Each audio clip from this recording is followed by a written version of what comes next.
Ẹ káàbọ̀ sí Anything Data pẹ̀lú Ọlálékan Adéẹ̀kọ́.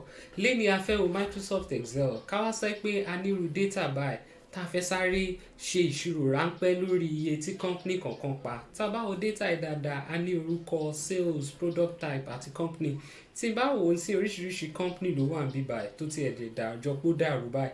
Ká wá sọ pé mo wá fẹ́ sáré wo iye tí company kọ̀ọ̀kan pa nínú bí gbogbo data ìṣepọ̀ ẹ mọ̀ á lè ní kó pé 1 million rows bẹ́ẹ̀ yẹn náà tá a kàn fẹ́ sáré wò pé báwa ṣe ìṣirò iye tí company kọ̀ọ̀kan pa.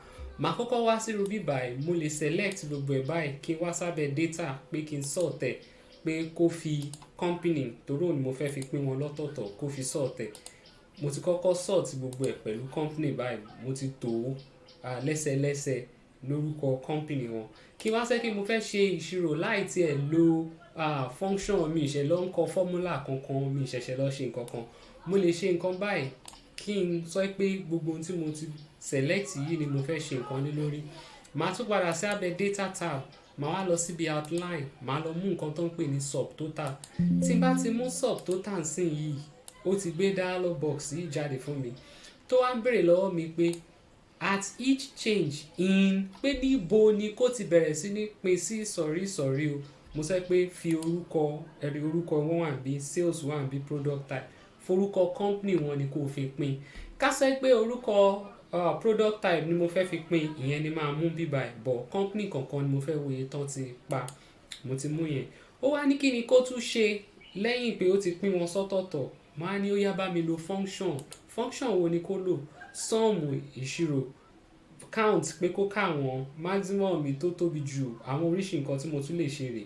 Èmi wá fẹ́ kó bá mi ṣe ìṣirò iye tí company kankan pa, màá mú sum.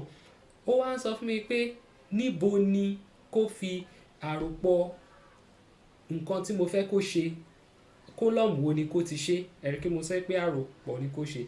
Column tí mo ti lè ṣàròpọ̀ náà ni sales torí bẹ́ẹ̀ ni number wa. Tó bá yẹ pé under product type ni nǹkan tí mo fẹ́ ṣe wà, màá mú bọ̀ máa fílẹ̀ ní sales. Nísàlẹ̀ bíbá ẹ̀ ó ní replace current subtotals, máa fi bẹ̀yẹn lẹ̀. Ìtógbẹ̀yìn summary below data, ìyẹn ni pé gbogbo ohun tó ti sopọ̀ yẹn ò ṣe kó bá mi kọ́ sí abẹ́ data ní abẹ́ sọ̀rí kọ̀ọ̀kan, màá ní kó ṣe bẹ́ẹ̀. Tí n bá sọ pé ok ẹ wo nǹkan tó ti ṣe fún mi sí, ẹni pé ó ti bá mi pín àwọn company yẹn, ó ti bá mi ṣe àròpọ̀ sales bí mo ṣe mú. Ó ti wò pé àwọn èèyàn méjì ni wọ́n tajà ní under Àṣàkẹ́, ó ti bá mi ṣe àròpọ̀ ẹ̀. Àwọn mẹ́ta under buy and use, ó ti bá mi pín sọ́tọ̀, ó ti ṣe àròpọ̀ ẹ̀. Àwọn mẹ́ta náà ní under Joha, ó ti ṣe àròpọ̀ títí Joha. Ó tún wá tún ṣe grand total, ìyẹn àròpọ̀ gbogbo àwọn iye tó tà ní ìsọ̀rí company kankan. Ẹ̀rí irú nǹkan báyìí láì tí ẹ̀ ṣe wàhálà jìnnà, a lè fi ṣe irú nǹkan báyìí. Ká wá sẹ́ pé mo tún fẹ́ mo fẹ́ dín àwọn nǹkan tó fi hàn mí kù, tí n bá wá sẹ́gbẹ̀ẹ́ níbi tí ó jọ pé àmì ìyọkúrò wà tí n bá tẹ̀, ẹ̀rí pé ó ti gbé company Joha, ó ti gbé hánu.